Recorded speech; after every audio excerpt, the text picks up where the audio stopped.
vamos lá, né? Então, começando aqui, certo? A gente está em movimentos migratórios, Lívia. A gente começa agora migrações no Brasil, ok? Então, pegando uma revisão ainda lá dos conceitos do primeiro ano, a gente vai ver o seguinte: o conceito de área de repulsão e área de atração, né? A área de repulsão é aquela de onde o imigrante sai, né? De onde o Qual página? migrante sai. Página 685, livro 3. E a área de repulsão, a área de atração é aquela de onde o cara está indo. Então, sempre você vai se deslocar de uma área para outra. De onde você sai, área de repulsão, onde você está chegando, área de atração. Ok? Então, nós temos aí um gráfico que mostra em números aí a grande quantidade de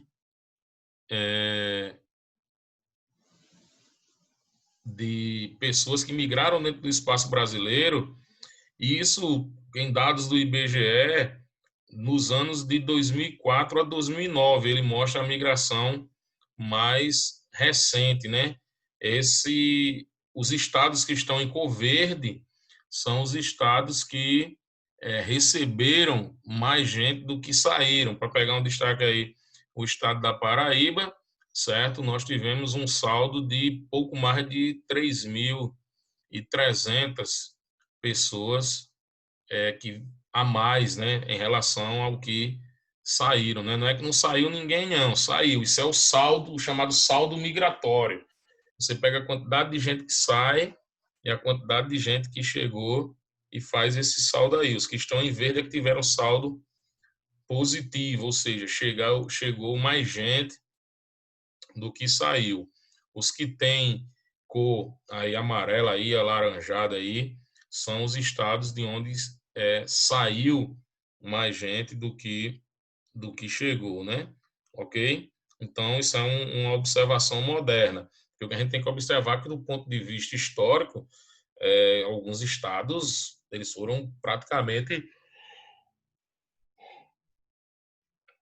teve seu crescimento econômico baseado na vinda de pessoas de outras regiões. O caso de São Paulo, por exemplo, né, historicamente, os números para São Paulo são enormes, né? Mas você vê aí que de 2004 a 2009, o estado de São Paulo saiu mais pessoas do que entraram, ou seja, algumas regiões elas hoje começam a ter um comportamento contrário em relação àqueles comportamentos históricos, né? Você pega aí como exemplo São Paulo e Rio de Janeiro, que historicamente receberam muitas pessoas vindas de outras regiões do país, e nesse relatório aí de 2004 a 2009, foram estados que tiveram um saldo migratório negativo, né?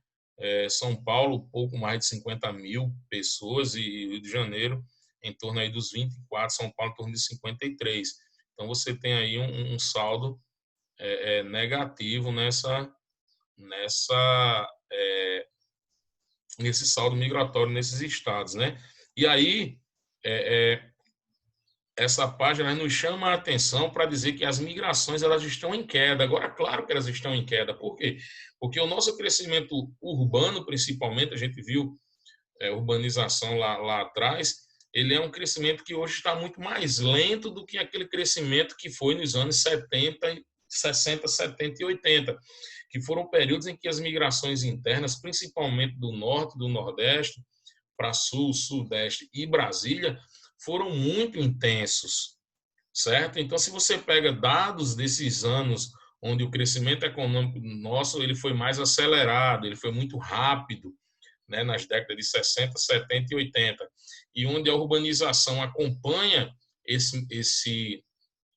essa industrialização e esse desenvolvimento econômico, então, claro que você vai ter deslocamentos em maior quantidade, certo? De 2004 a 2009, né, esse último dado aí, ele traz uma observação desses deslocamentos a nível do Brasil, porém, em um período onde nós temos um crescimento econômico lento e, às vezes, em alguns períodos, um crescimento econômico até ruim, né? Isso aí acaba fazendo com que não ocorra tantas migrações desse ponto de vista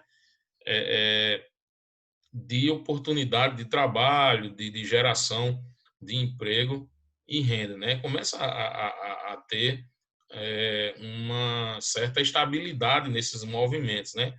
É tanto que, para você ter ideia, nesse período, São Paulo, que é a região mais desenvolvida no país, você houve um saldo migratório negativo, ou seja, a crise econômica ela afeta as regiões maiores, bem diferente do que as regiões menores, fazendo com que várias empresas fechem, fábricas fechem, provocando desemprego, e essas pessoas retornam para áreas de onde elas foram ou vão para outras regiões que possam estar tendo oportunidades de trabalho. Isso aí mostra os números de São Paulo e Rio, certo? Baixos em relação a isso, né? Aí tem dois destaques aí, né? O maior saldo migratório do país nesse período foi Goiás, certo?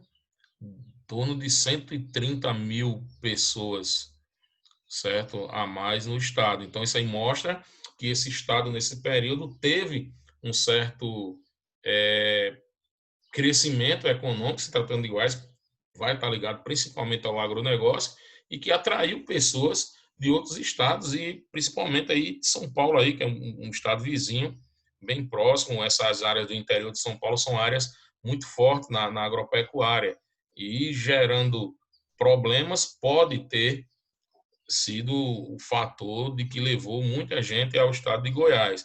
E o saldo negativo na Bahia, né? Certo? Na Bahia, o total aí foi de 108 mil, né, negativo no saldo migratório deles, certo?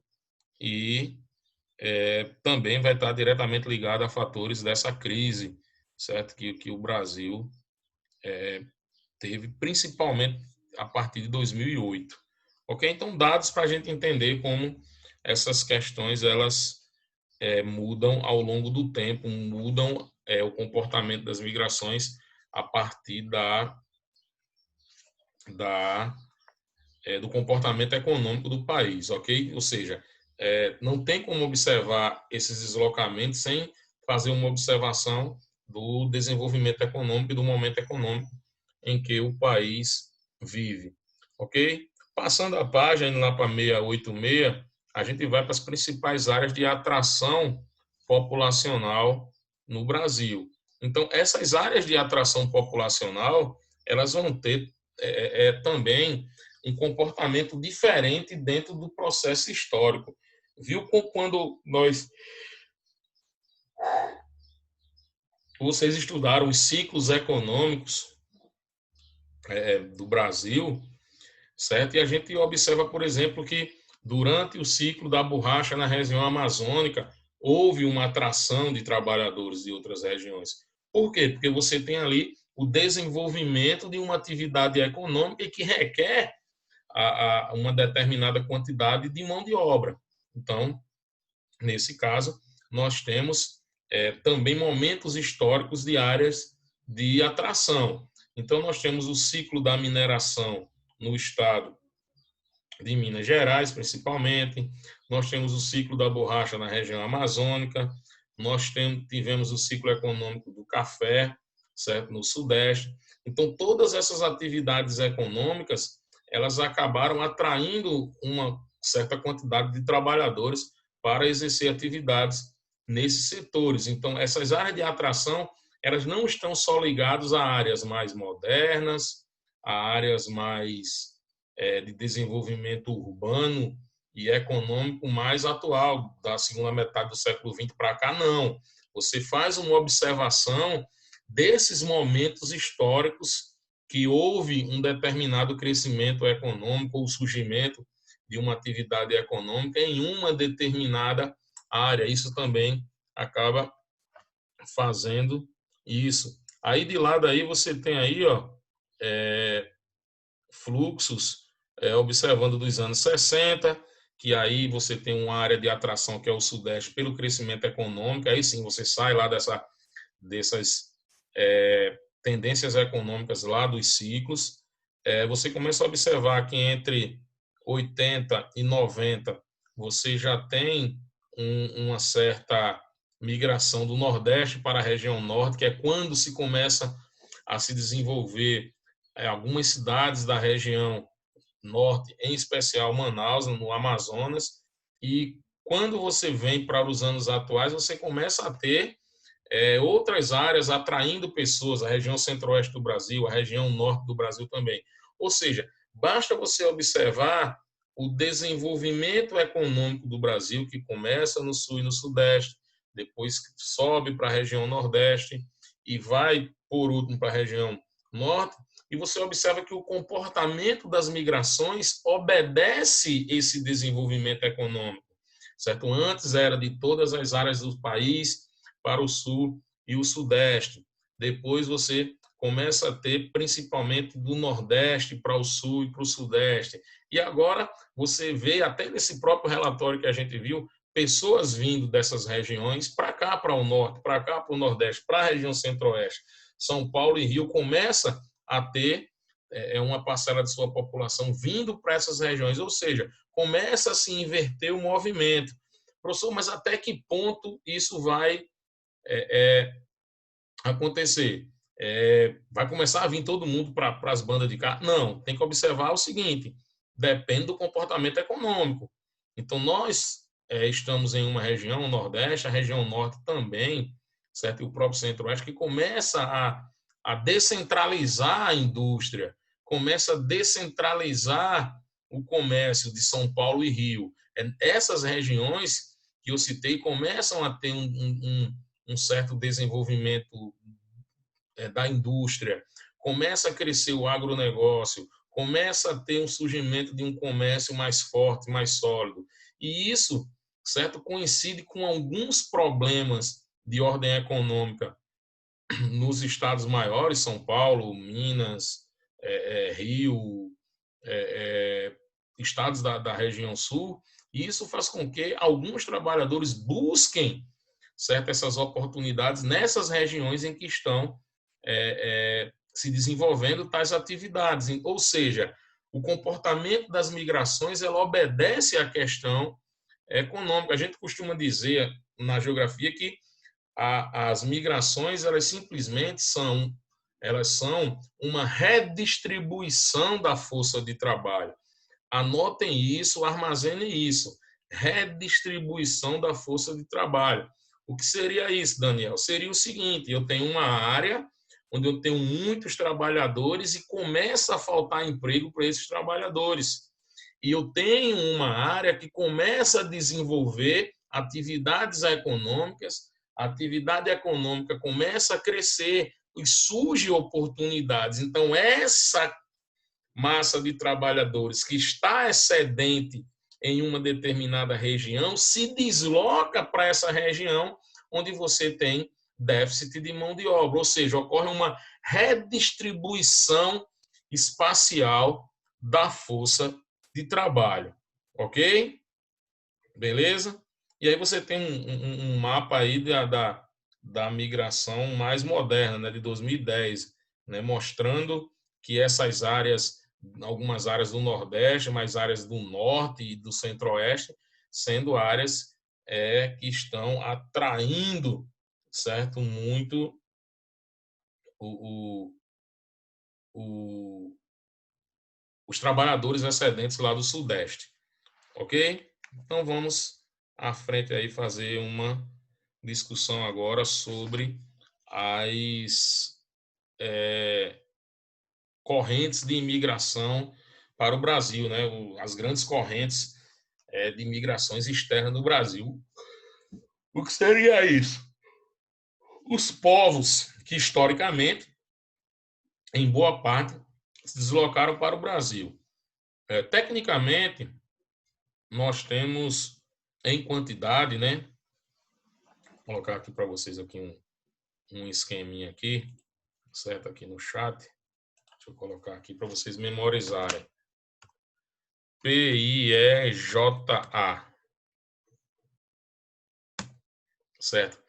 Esses, certo? Aí ainda sem venezuelanos, sem haitianos, mas historicamente, que venezuelanos, haitianos, a gente vai fazer a discussão depois, uma migração mais moderna, mas nas migrações mais históricas, aquelas que começam lá no início do século XIX, principalmente, os famosos portugueses já não vieram desde o século XVI, sim, eles vieram, colonizaram tal, mas é a partir do século XIX, né, 1808, é que começa esses portugueses, né, os portugueses, a virem para cá em busca de produção econômica, um desenvolvimento maior, né? E essas siglas que eu coloquei aí, PIEJA, PIEJA, as correntes mais importantes e aí das maiores para as menores em quantidade de pessoas que vieram para o Brasil nos séculos 18, certo? 19 e também no início do século 20, mas principalmente 18 e 19.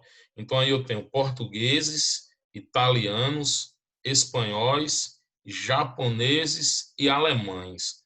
Então esses foram os 5 principais povos que é, usaram o Brasil como área de atração e vieram principalmente para comprar propriedades agrícolas mais baratas, certo, do que nos países em que viviam. Muitos eram produtores de gêneros agrícolas e encontraram, e também a gente estava no início da industrialização lá na Europa e nesse país, o Brasil, aí a industrialização é bem depois. Então, tecnicamente, a atividade econômica que atraiu esses povos foi a atividade de agropecuária, né, de certa forma.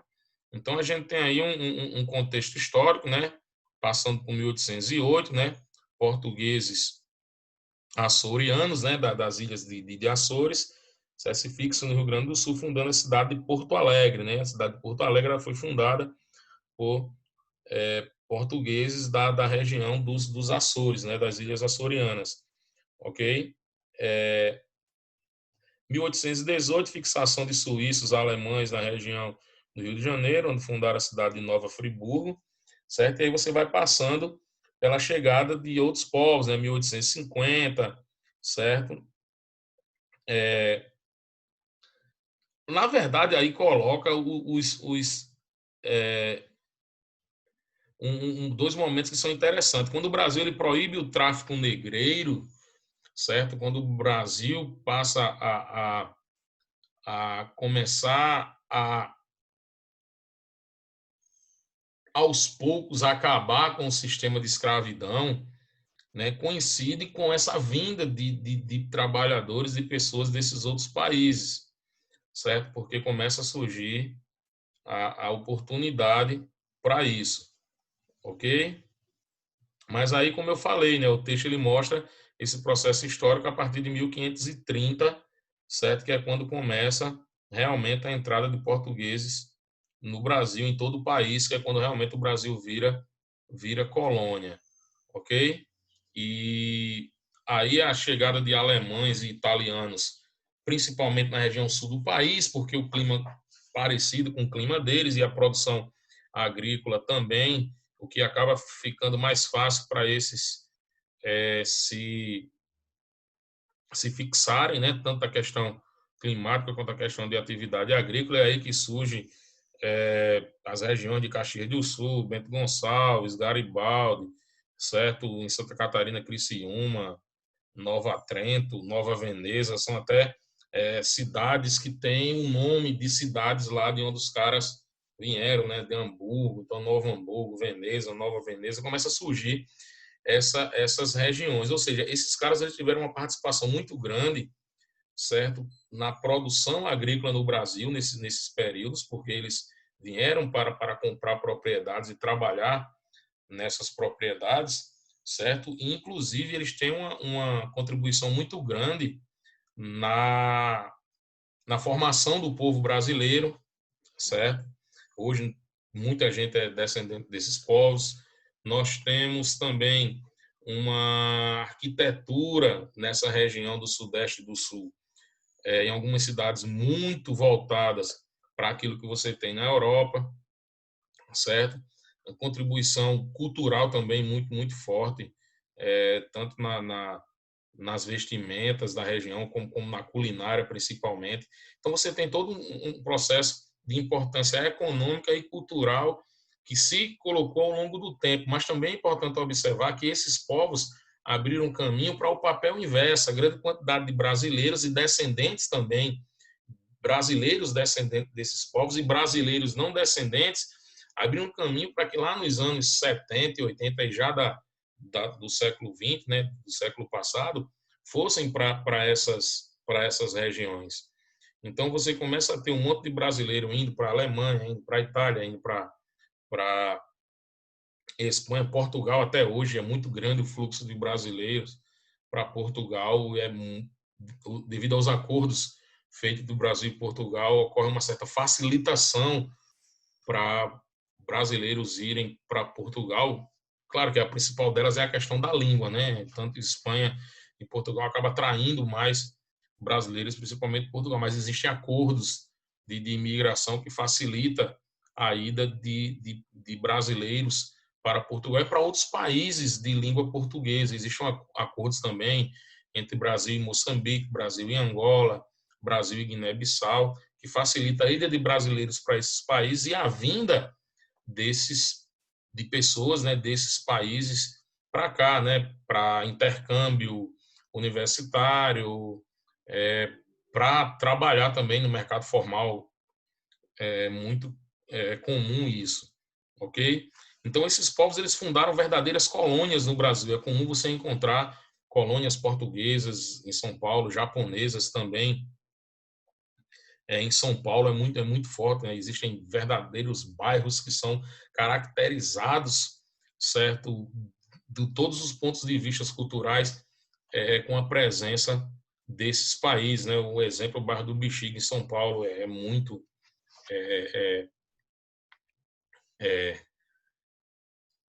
atrelado à cultura portuguesa, né?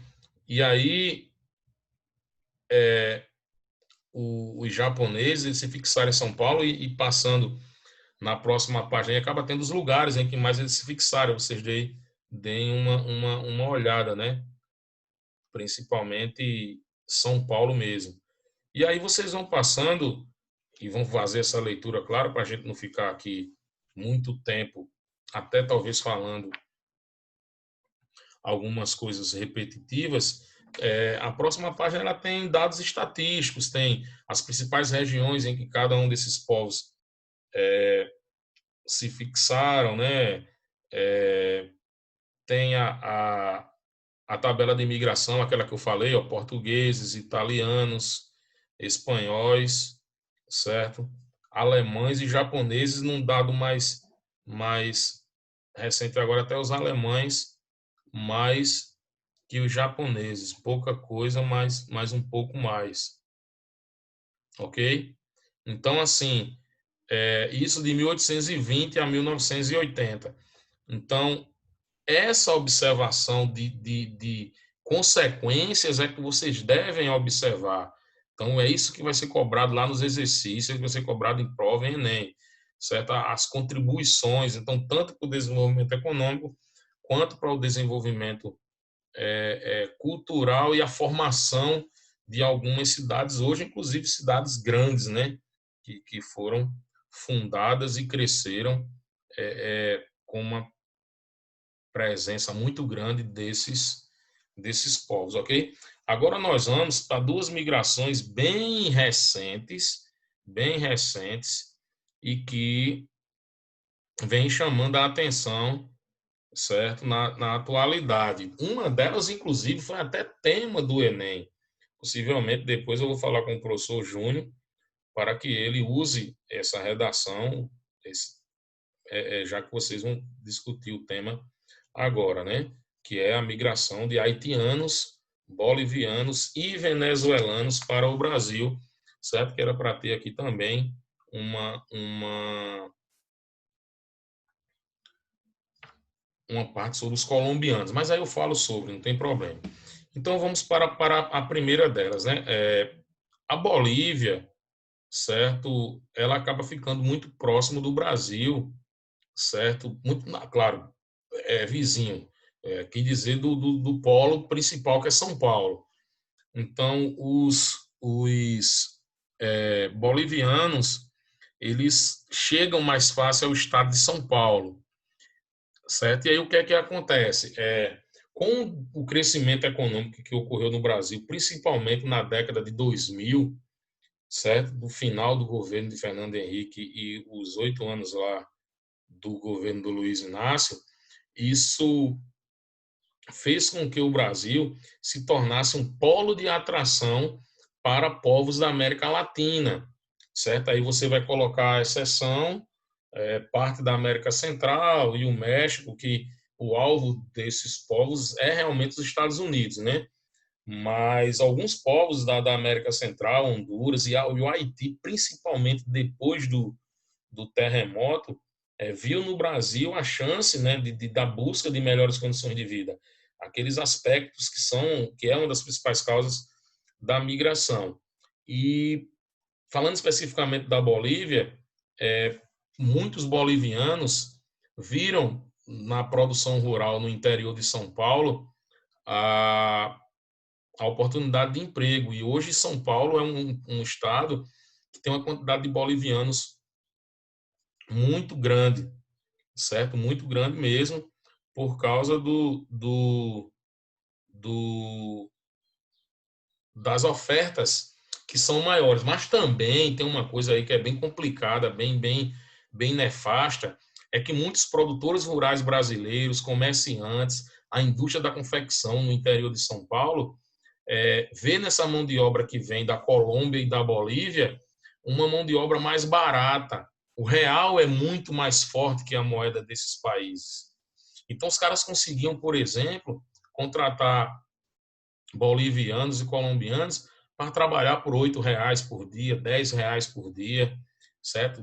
Que não chegava a meio salário mínimo. E que isso era suficiente para esses povos, pelo menos, se alimentarem, ou seja, acaba trabalhar para comer. Que no país deles não estava nem acontecendo isso, eles estavam passando por uma certa dificuldade. E aí, empresários brasileiros, inclusive, alguns foram até indiciados investigados, indiciados por tráfico humano, certo? Por trabalho análogo à escravidão, certo? Que não é permitido na legislação brasileira, cárcere privado, ou seja, aquelas coisas que a gente às vezes via na televisão, em novela, em filme, que aconteciam com brasileiros que iam para a Europa, que iam para os Estados Unidos, certo? Começa a acontecer isso em São Paulo, principalmente com pessoas vindo de países da América do Sul e de alguns países da América Latina, inclusive chegando até o ponto de ocorrer também exploração sexual de mulheres e de menores. Então, isso é um ponto que é bem interessante de fazer a discussão, porque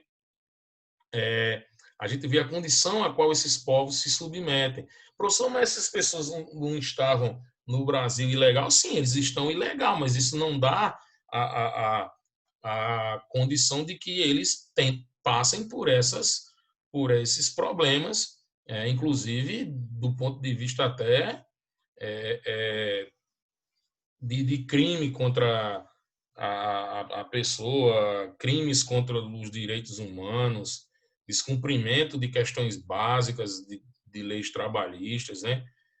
Então, isso aí não tem nada a ver uma coisa com a outra. Se está ilegal, o Brasil tem um setor que tem que fazer uma discussão com o país em que ele está e ver se absorve esse cara de uma forma legal, de um cadastramento, para a partir daí ele passar a trabalhar de uma forma que não provoque dano, né, do ponto de vista nem econômico, nem social e nem humano, né? É bom ter essa observação. No caso do Haiti, a coisa é bem mais complicada, porque o Haiti é bem distante do Brasil. Certo? Então, esses caras têm que sair do Haiti, que é uma ilha lá na América Central, né? Na verdade, uma ilha composta por dois países, né? Haiti e Porto Rico. Então, esses caras vêm pelo Panamá, chegam até áreas da Venezuela, da Colômbia, do Equador, do Peru, para poder chegar até o Brasil. O Brasil tem um acordo com o Haiti e recebe haitianos formalmente, né? Esses acordos estão começando a ser descumpridos agora, nesse novo governo. Mas o Brasil, de certa forma, abriu as portas para os haitianos, porque duas coisas aconteciam nesse mesmo momento. Primeiro, os caras se recuperavam de um terremoto. O Haiti é o país mais pobre das Américas, é um país que passa por um processo chamado de africanização, ou seja, país que está fora da África, mas com características do ponto de vista social parecido e até pior do que alguns países africanos, certo? Então, o Haiti se encaixa nisso. O Brasil foi o país que participou a partir de um pedido da ONU, né? O Brasil cedeu suas forças militares para uma força de paz, né, no Haiti, a força de paz que a ONU colocou lá no Haiti. Então, o Brasil, durante muitos anos, esteve à frente é, das questões da tentativa de redemocratização no Haiti, né, e recuperação também do país. Né, o Brasil, através de empresas, tal, cedeu dinheiro também. Então, o Brasil participou muito dessa reconstrução haitiana. E uma das partes disso era de trazer alguns deles, certo, de uma forma legal, para trabalhar aqui no Brasil, porque coincidia também com o período que o Brasil estava num pico econômico muito grande, certo? O Brasil chegou a ser a sexta economia do planeta, a maior disparadamente da América Latina, os outros muito atrás, a perder de vista da gente. México e Argentina, se juntasse os dois, praticamente não dava o Brasil. Então a gente acabou tendo isso. Porém, depois dos processos de crise política no Brasil e esse abismo econômico em que a gente se encontra, né, político e econômico, ainda continua vindo haitianos para cá. E muitos agora já de forma ilegal, né? O Brasil já não tem mais condições de suportar toda essa galera que está vindo do Haiti. Porque começa a ser uma tendência, depois das migrações, que é o seguinte: inicialmente você tem principalmente homens adultos que fazem esse tipo de deslocamento, ok? Aí depois essas pessoas criam condições aqui para trazer os familiares, certo? Aí vem crianças, vem mulheres, vem pessoas mais jovens, pessoas da família de um modo geral, porque começa a ter aquele contato, ó, vem que tem emprego, dá para sobreviver, é melhor do que está aí. Às vezes alguns até já estão com residência fixa, outros deles não têm residência. A Igreja Católica em São Paulo fez um trabalho muito bom de agrupar, né, de alojar povos do Haiti, se eu não me engano. A igreja tinha em vários alojamentos em torno de 5.000 haitianos sendo monitorados e guiados pela pastoral lá eu não lembro agora qual era a pastoral, com toda sinceridade, mas assim, então você começa a ver que você tem até coisas que vai além do Estado, porque isso é uma questão questão de humanidade, né? Dos caras passaram por um problema de ordem natural muito grande, né? Um terremoto catastrófico, e o Brasil ajudou muito nessa recuperação. Mas hoje já se torna complicada essa entrada de haitianos aqui, porque a gente está tendo problemas seríssimos e os caras vão passar a somar ainda mais pessoas dentro desses problemas, né? Como desemprego, por exemplo, no Brasil, que nesse momento assola mais de 12 milhões de pessoas. Mas mesmo assim, ainda há mais oportunidades do que no país deles, né? Já os... Eita, agora aqui eu não tenho mais tempo não para os venezuelanos não. Deixa eu anotar aqui. Certo? Encerrando aqui com vocês a gravação de hoje.